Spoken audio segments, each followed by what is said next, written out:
maneras, 4 relaciones básicas que como cristianos convertidos en Cristo Jesús debemos tener. Número 1, mi relación con Dios. Número 2, mi relación conmigo mismo. Número 3, la relación entre nosotros como hermanos en la fe. Y cuarto, nuestro pastor invitado Jefferson, él habló de algo bien interesante y es mi relación con nuestros enemigos. Y ahora, en este capítulo, esto está sonando maluco. Y ahora en este capítulo que vamos a iniciar, que vamos a empezar hoy en Romanos capítulo 13, va a desarrollar 3 más. Número 1, con el Estado.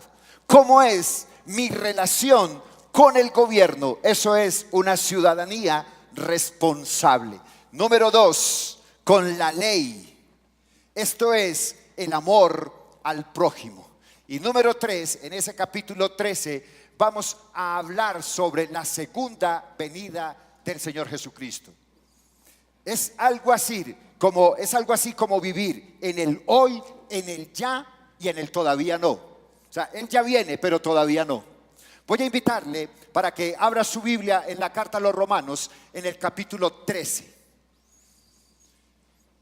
Carta a los Romanos, capítulo 13.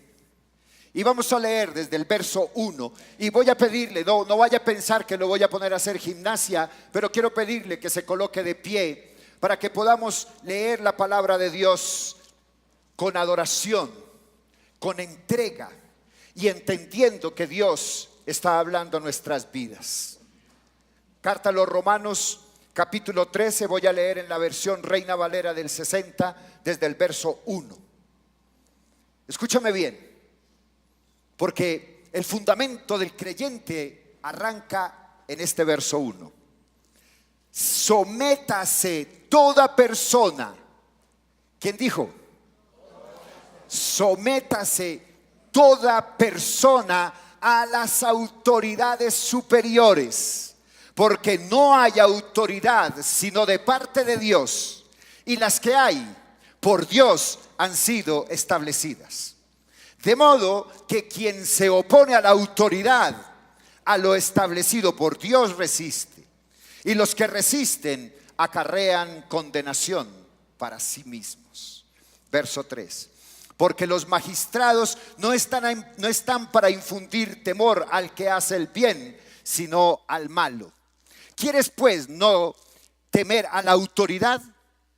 Haz lo bueno y tendrás alabanza de ella. Porque es servidor de Dios para tu bien.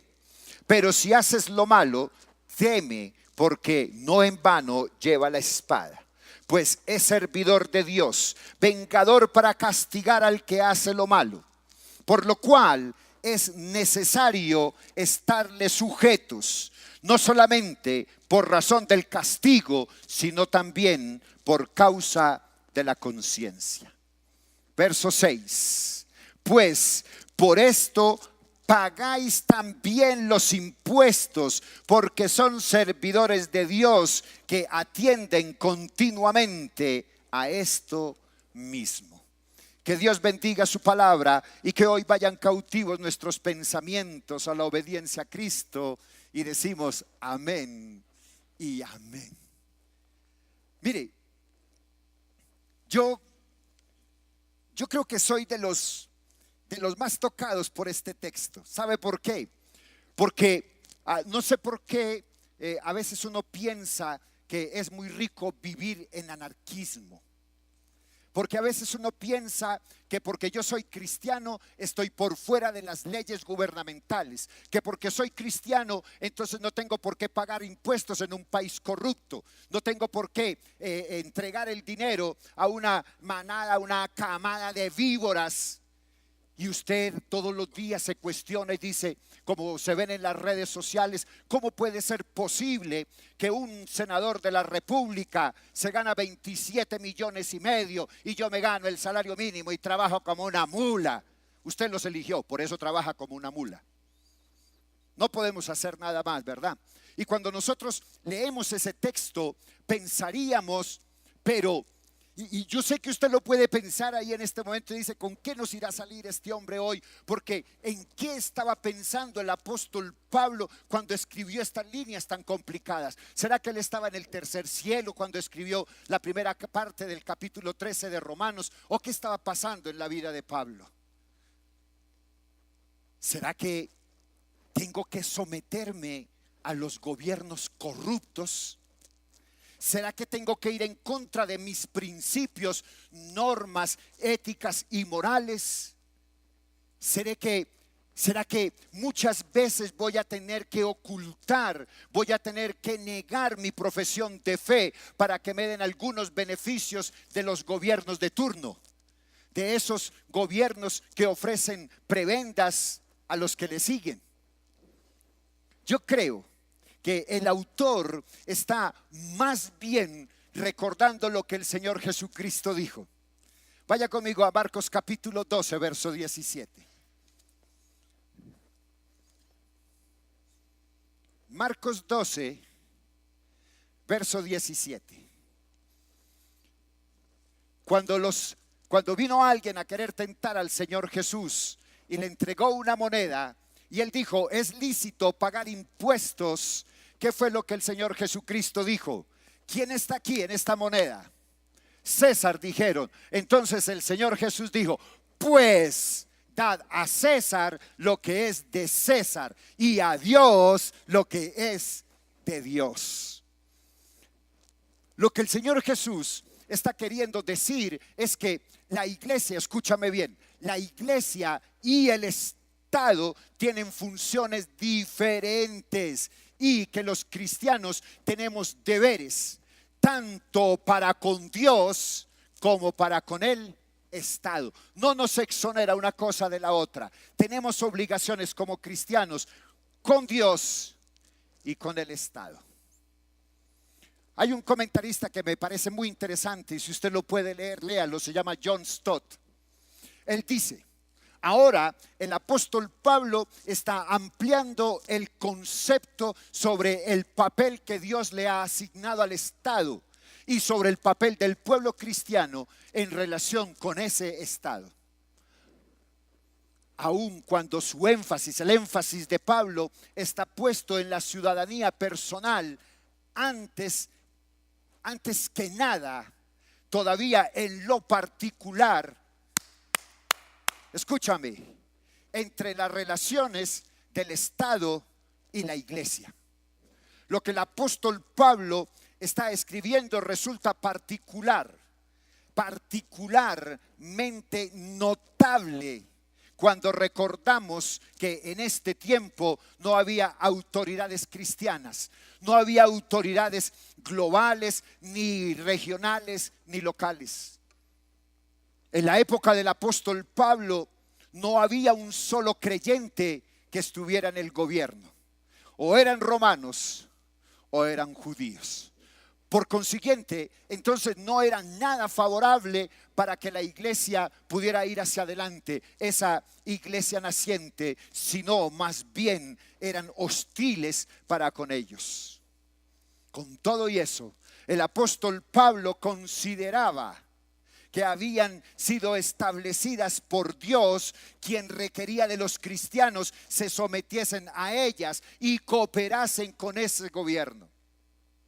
El apóstol Pablo venía de una tradición de larga data del Antiguo Testamento en el que Yahvé es soberano sobre todos los gobiernos humanos y que Él por su soberanía se los entrega a quien Él quiere y que por su sabiduría reinan reyes y gobiernan los príncipes. Vamos a mirar la afirmación de la siguiente manera. Mira, yo todavía tengo pensamiento, no sé, Carlitos, si tú me corriges o no. En algún lugar, en la carátula de la Constitución colombiana, dice o decía, tú eres buen lector, ¿verdad? Tú ya te leíste hasta el ¿cómo se llama eso? Donde está la guía telefónica de Bogotá.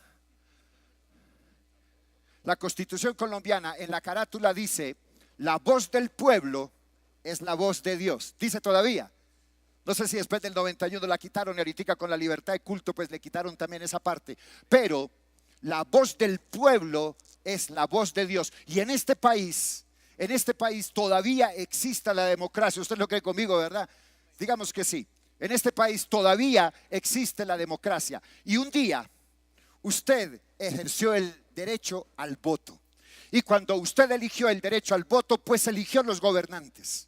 La pregunta que yo quiero hacerle es: antes de ejercer ese derecho al voto, usted se puso delante de Dios para escuchar a Dios y luego poder escuchar el plan comunitario del político.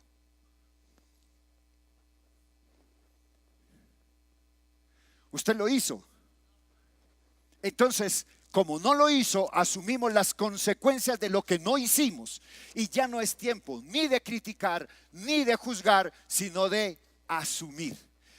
Cuando nosotros estamos en una democracia y somos cristianos, lo primero es lo primero. Yo primero no he hecho el carretazo del político de turno, sino que voy a la presencia de Dios para decirle: mi voto no es nada, pero es importante para mi país. ¿Por quién debo de hacerlo? Y que usted pueda escuchar la voz de Dios y luego la propuesta comunitaria de ese candidato. ¿Sabe por qué? Porque el plan de Dios, escúchame, el plan de Dios siempre será comunitario. El que ejerció el derecho al voto eligió. El que no, se somete junto con los que pierden en la contienda. Mire, yo quiero decirle, y de verdad que se lo quiero decir de corazón, yo soy apolítico, pero me encanta molestar los políticos. Yo no voté por el presidente Santos. Como no voté, me toca asumir las consecuencias de los que lo llamaron por segunda vez, porque entre los más malos, el menos malo era ese. Entonces, como yo no voté, yo no hice el derecho al voto, entonces tengo que asumir lo que otros eligieron y no tengo derecho a chistar. Ahí es donde está el manejo y el someterme y el sujetarme a los gobiernos. El apóstol Pablo está iniciando ese discurso. Mire conmigo Romanos capítulo 13, cuando él dice en el versículo 1 un mandato claro: sométase toda persona a las autoridades, que dice ahí, superiores, y da esas razones para ello. Se trata de que la autoridad del Estado se deriva de Dios. Y lo ha afirmado dentro de ese texto 3 veces. Número 1, no hay autoridad que Dios no haya dispuesto. Toda autoridad superior es dispuesta por Dios. Número 2, las autoridades que existen fueron establecidas por Dios. Número 3, por lo tanto, todo el que se opone a la autoridad de Dios, a la autoridad puesta por Dios, se rebela contra la autoridad que Dios ha instituido. Se debe ser muy cuidadoso, escúchame. Hay que ser muy cuidadoso porque este texto puede que usted no lo haya oído nombrar mucho, pero muchos manusean ese texto para que obligatoriamente se sometan a la voluntad de los corruptos o de los gobiernos malos.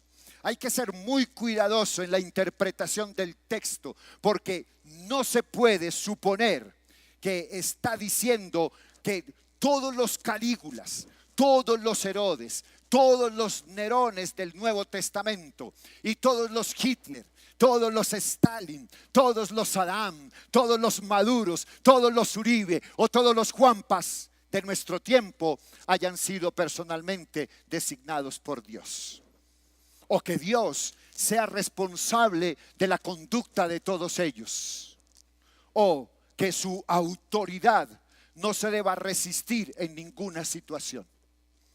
Mira, Es tanto que me llama la atención de los gobernantes de nuestra época, que para un plebiscito que solamente tiene un sí y un no, están haciendo más campaña, más derroche de dinero que cuando se elige el presidente. Usted vio las noticias y a mí me pareció vergonzoso, y yo le dije a mi esposa, me parece vergonzoso que un hombre como el presidente Santos, que abandonó los cafeteros, que en las inundaciones no les apoyó, no les dio un miserable peso, que tienen que asumir las deudas y los costos de todo el daño de los fenómenos naturales que han habido, vaya y les pida que por favor voten por el plebiscito porque les conviene, y que el ministro de Hacienda se vaya para Nariño, para Villavicencio creo que fue, y ofrezca más de 125.000 millones de pesos en regalías que salen de sus impuestos, que sale de lo que usted paga para comprar un sí. ¡Qué vergüenza! ¡Qué vergüenza lo que estamos viendo con nuestros gobernantes! Porque saben que detrás de eso hay algo podrido, hay algo corrupto. El apóstol Pablo no está diciendo que tengamos que rebelarnos contra ellos, no rebelarnos contra ese tipo de impiedades o contra ese tipo de circunstancias. Lo que más bien quiere decir el autor sagrado es que toda autoridad mala se deriva de la autoridad de Dios. Toda autoridad humana se deriva de la autoridad de Dios. Escúchame, vaya conmigo lo que dice el Señor Jesús en Juan capítulo 19.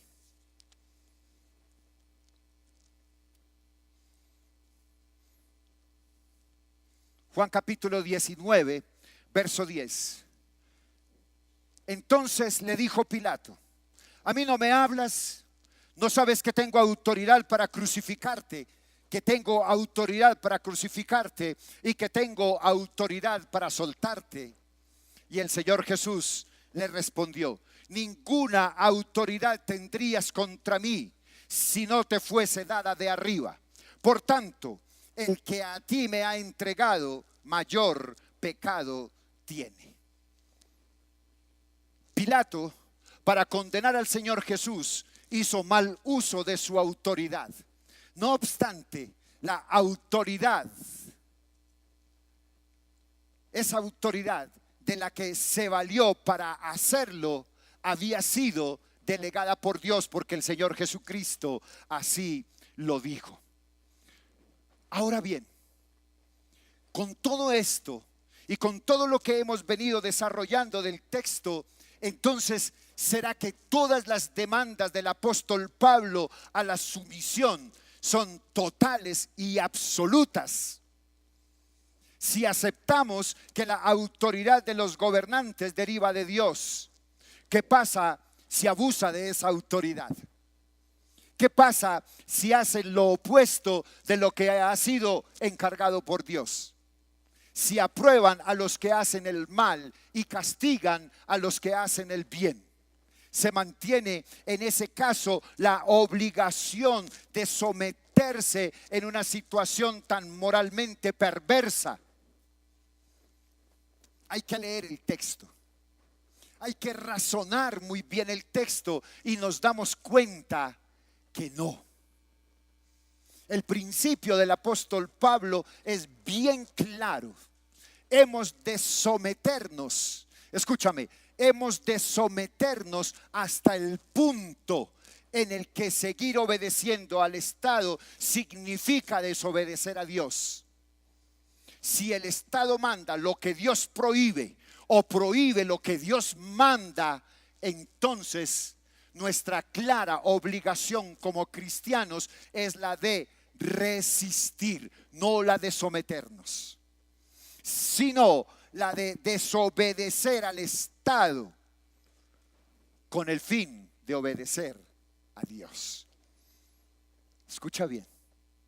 Usted se acuerda en Hechos de los Apóstoles, acompáñame a Hechos de los Apóstoles capítulo 5, verso 27. Mira, Cuando los trajeron, les presentaron en el concilio y el sumo sacerdote les preguntó diciendo: ¿no os mandamos estrictamente que no enseñaseis en ese nombre? Y ahora habéis llenado a Jerusalén de vuestra doctrina y queréis echar sobre nosotros la sangre de ese hombre. ¿Y qué respondió Pedro y los apóstoles? Es necesario obedecer a Dios antes que a los hombres. Y por eso Gálatas capítulo 1 verso 10, el apóstol Pablo dice: pues busco ahora el favor de los hombres o el de Dios, o trato de agradar a los hombres. Pues si todavía agradara a los hombres, no sería discípulo de Cristo. Ese es lo que nosotros le llamamos, y hoy comúnmente le han llamado, la desobediencia civil. Pero la desobediencia civil en el cristiano, en el creyente, es desobedecer una ley humana en particular que va contraria a la ley de Dios. Escúchame, desobediencia civil no es irme a tirar piedra ni a arengar contra el gobierno. Desobediencia civil no es ir a entorpecer el trabajo de la policía, porque a veces nosotros creemos que los policías tienen la culpa. Y yo quiero que usted se quite ese concepto. El policía no tiene la culpa. El policía cumple una orden que le da a una persona superior. Cuando nosotros hablamos de desobediencia civil, no estamos hablando de emprenderla contra ellos, ni dañar las instituciones del Estado, ni tampoco menospreciar ni dañar a personas que nada tienen que ver con eso. Todo lo que usted haga repercute en, ¿cómo se llama? Iba a decir una palabra bien extraña, en desbeneficio. Sí, dejámoslo así. Todo lo que usted haga va en detrimento de su patrimonio, porque entre más daño hagan, más impuestos cobran, porque el gobierno, eso no sale de la plata del gobierno. El gobierno no va a mandar al Banco de la República a imprimir más billetes. El gobierno va a dar la orden que suban los impuestos para poder arreglar lo que los vándalos dañan. El cristiano comprometido hace desobediencia civil, sí y solo sí, escúchame, sí y solo sí, cuando desobedece una ley humana en particular, porque es contraria a la ley de Dios. Cada vez que se promulguen leyes que autoricen, que dañen las normas de Dios, que contradigan las normas de Dios, la desobediencia es lo más conveniente, se convierte en una obligación cristiana. La Biblia nos narra algunos hechos muy notables de lo que es la desobediencia civil. Usted se acuerda de Herodes y las parteras. Cuando le dijeron que había de nacer un rey, ¿qué fue lo que hizo Herodes? Le dijo a todas las parteras: maten todos los niños. Pero las parteras tenían temor de Dios y no lo hicieron, y guardaron todos los varones. Dios tuvo misericordia de ellas y les prosperó a ellas y sus familias. ¿Se acuerdan de Nabucodonosor y los tres hombres, cómo se llaman? Sadrach, Mesac y Abednego. Ellos debían adorar esa estatua de oro que habían levantado, y los tres se negaron. El rey Darío y Daniel, cuando lanzó un edicto que absolutamente ninguna persona podía orar durante 30 días y arrodillarse solamente ante él, Daniel se negó. El Sanedrín prohibió la predicación en el nombre del Señor Jesús en Hechos de los Apóstoles, y los apóstoles se negaron. Yo no sé qué pasará cuando al gobierno le dé por prohibir los cultos. Mire, yo a veces me preocupo, pero también le doy gracias a Dios por cada uno de ustedes. Usted recuerda que nosotros hace un tiempo podríamos estacionar nuestros carros al frente. Estábamos amparados por una norma constitucional. Y un día a un grupo de señores policías muy respetuosos vinieron y nos levantaron 2 carros, porque según ellos estábamos violando la ley y les mostramos que no había ninguna violación, que la Constitución nos amparaba por la libertad de culto. Ellos dijeron que no. Cuando fuimos, hicimos varios derechos de petición, hicimos una tutela y la respuesta que adquirimos ¿cómo se llama?, de movilidad, es que eso está por fuera y que nada tenía que ver con lo que habíamos hecho. Igual, nosotros, ¿qué hicimos? Nos replegamos. Tuvimos que buscar lugares para que usted pudiera cuadrar, estacionar sus vehículos. Y cada día van a haber más cosas que vayan en contra y en detrimento del cristiano. Esas son las normas. Ahora, por el hecho de que nos prohibieron que pudiéramos cuadrar carros al frente, entonces íbamos a hacer una manifestación e íbamos a cerrar la calle. Yo creo que no. Tenemos que aceptar y sujetarnos porque Dios así lo mandó. En cada uno de esos casos que les compartí, el propósito no era desafiar al gobierno, sino demostrar sumisión y obediencia a Dios. Hemos de someternos a la autoridad que el Estado recibió de Dios, pero esa autoridad le fue dada para fines específicos y no para fines totalitarios.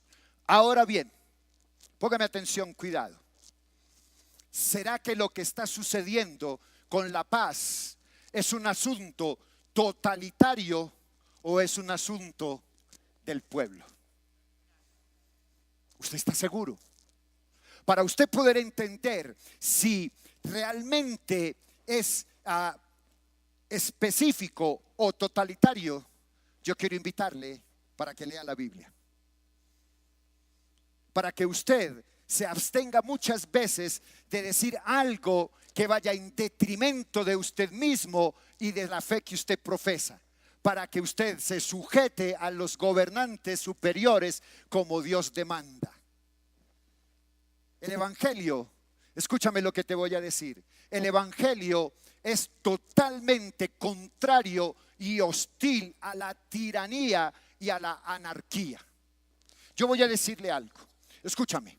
Hay muchos cristianos y por eso es que, y yo no entiendo la verdad, yo respeto mucho esto, pero zapatero a tu zapato, político a la política y pastor a pastorear.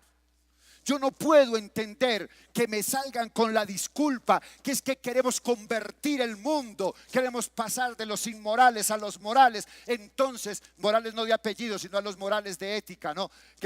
Entonces, nos vamos a meter a la política y vamos a empezar a hacer política. Dios no llamó a la iglesia a hacer política. Dios llamó a la iglesia a ganar, a evangelizar y a extender el reino de Dios hacia la eternidad. Muchos cristianos esperan que los gobiernos no solamente sea un aliado de la iglesia, le prestan sus púlpitos, sino que sea su aliado principal, que sea su socio principal. Dentro de la temporalidad humana se busca hacer coaliciones para poder hacer protagonismo en la sociedad moderna y decadente. Dedica una gran cantidad de tiempo y energía tratando de mejorar la moralidad de la gente, que en el mejor de los casos es meramente transitoria. Y le dedican muy poco tiempo a llevarlos al evangelio que les ofrece la vida eterna. Escúchame esto. Escúchame esto. Nunca supe, y se lo digo de lo profundo de mi corazón, nunca supe que un pastor que haya estado en el Congreso de la República, en la Asamblea o en el Consejo, se haya levantado y haya dicho: yo quiero que hoy oremos dando gracias a Dios porque estamos aquí. No conozco el primero que haya hecho eso. No conozco el primer senador de la República, salvo uno que cuando lo saludaban decían: no me toque porque pierdo la unción. Eso es verdad, lo decía. No me toque porque pierdo la unción. En vez de hacer esa payasada, ¿por qué no se paró frente al Congreso de la República y dijo: la palabra de Dios dice que antes de empezar cualquier cosa debemos encomendar nuestro camino a Jehová de los ejércitos? No me acuerdo. Por eso no podemos hacer coaliciones. El Estado con la iglesia. Cada uno tiene su tarea. Que el Estado haga su tarea y tú y yo hagamos la que nos corresponde hacer, porque a paz nos llamó el Señor. Mire, voy a decirle esto. La verdad, no importa si las personas que van al infierno fueron en la tierra o policías o prostitutas, jueces o criminales, si estuvieron a favor o en contra del aborto, o fueron activistas de los derechos humanos o de otros derechos. Mi tarea, tu tarea, la tarea de la iglesia no consiste, escúchame bien, la tarea de la iglesia no consiste en hacer moral lo inmoral, sino la tarea de la iglesia es proclamar el evangelio del Señor Jesucristo. 100%. La misión de la iglesia no es cambiar la sociedad, aunque esa es consecuencia de una relación íntima, de una sociedad sujeta. Es un subproducto favorable de un ministerio fiel y de una vida piadosa. La misión de la iglesia, mi hermano, es adorar. La misión de la iglesia es servir al Señor y llevar a otros a la fe en el Señor Jesucristo para su salvación. La palabra de Dios dice en la primera carta a Timoteo, en el capítulo 2, exhorto, escúchame, exhorto ante todo a que se hagan rogativas, oraciones, peticiones y acciones de gracias por todos los hombres, por los reyes y por todos los que están en eminencia, para que vivamos quieta, reposadamente en toda piedad y honestidad, porque esto es bueno y agradable delante de Dios, nuestro Salvador, el cual quiere que todos los hombres sean salvos y vengan al conocimiento de Dios. Hermano, ¿cuál es entonces, según el apóstol Pablo en esta primera parte del capítulo 13, cuál es entonces la responsabilidad del cristiano frente a la sociedad, pero sobre todo con el gobierno en particular? La Biblia dice que es necesario que permanezcamos como peregrinos y extranjeros en este mundo, y que al mismo tiempo Dios nos use a ti y a mí para llamar a todas las personas a la salvación. ¿Cómo vamos a vivir en este mundo sin ser del mundo? El apóstol Pablo, en este texto de Romanos capítulo 13, del 1 al 6, nos está presentando los dos principios básicos que responden a esas interrogantes. Número 1, sométase al gobierno. Y número 2, pague sus impuestos. Esos dos mandatos resumen el deber cívico del verdadero cristiano. Hermano, escúcheme bien. Sujétese al gobierno. Pague los impuestos. No diga en su corazón: yo no pago impuestos porque este país está corrupto, porque las calles de Bogotá están llenas de hueco. Diga: yo pago impuestos porque Dios me lo ha mandado. Hermano, yo voy a contarle algo. Yo no diezmaba. Cuando conocí al Señor, yo no entregaba mi ofrenda. Yo no entregaba mis diezmos, porque yo veía hombres y en esa época ya estaba proliferando en la teología de la prosperidad, y veía hombres que ya tenían avionetas, pastores que tenían avionetas, que tenían yates, que vivían en las mejores mansiones en Miami, y yo decía: pero yo, ¿por qué voy a entregar mi diezmo para esa gente? Y hacía así, y hacía y abría la bocota. Y en mi tierra hay un dicho que dice: el que escupe para arriba, la cara le cae.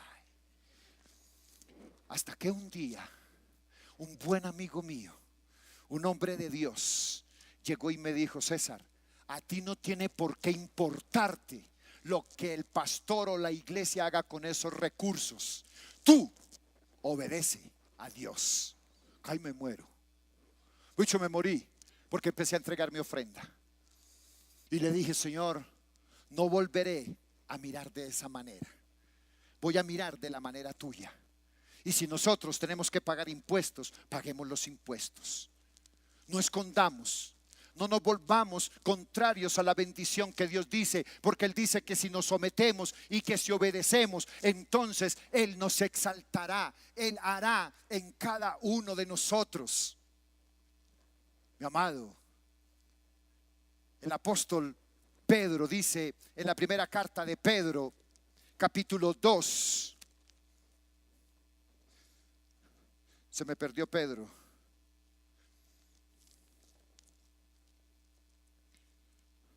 Primera de Pedro, capítulo 2, verso 13.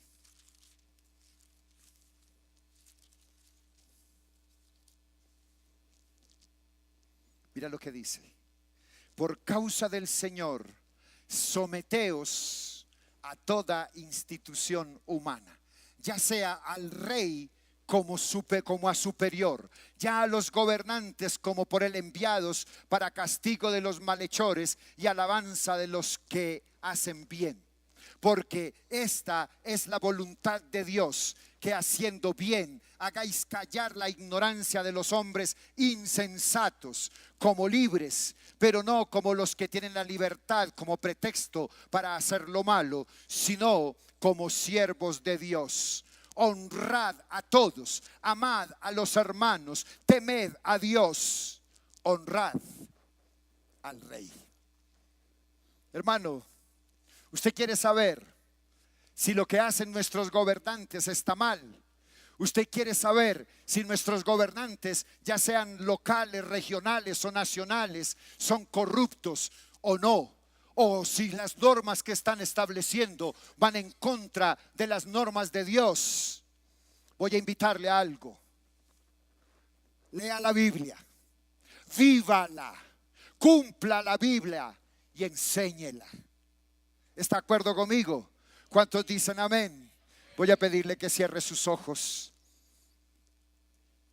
Y así como Dios trató mi vida a través de esta reflexión, yo espero que Dios haya tocado su mente y su corazón y nos lleve a entender todos que no tenemos derechos adquiridos que nos exoneran de sujetarnos a los gobiernos, que al contrario tenemos todo deber, que al contrario tenemos todo llamado para hacer lo que Dios ha mandado a esos gobernantes a hacer, hasta el momento en que ese gobernante vaya en contra o en detrimento de la misma palabra de Dios. Ahí es donde tenemos, como dice la Biblia, hacer desobediencia civil, porque no podemos servir a los hombres y desobedecer a Dios, sino que primeramente debemos obedecer a Dios y su palabra. Toca, Señor, a tu iglesia en esta mañana. Tócala, Señor, de la manera tal que nos lleve a entender que el trato que tú tienes para con nosotros tiene ida y vuelta, que somos llamados a ser verdaderos hijos tuyos, respetuosos de las normas, respetuosos de las leyes, respetuosos del prójimo. Señor, enséñanos a cumplirlas, a sujetarnos, no a obrar a mal, sino por el contrario, a obrar a bien, para que seamos exaltados. Señor, las normas no son corruptas, somos nosotros mismos los que dañamos y manoseamos las normas para acomodarlas a nuestros propios beneficios. Hoy te pido, Padre, que tú toques nuestras mentes y nuestros corazones. Hoy te pido, bendito Dios, que tú nos examines, que cambies en nosotros todo aquello que está mal en nosotros, que nos enseñes, oh Dios, a reconocer que hemos pecado, a reconocer que hemos cometido faltas. Hoy te pido, bendito Dios y Padre, que tomes nuestra vida, que tomes nuestra mente y nuestro corazón, y que perdones, Señor, nuestra maldad y nuestro pecado.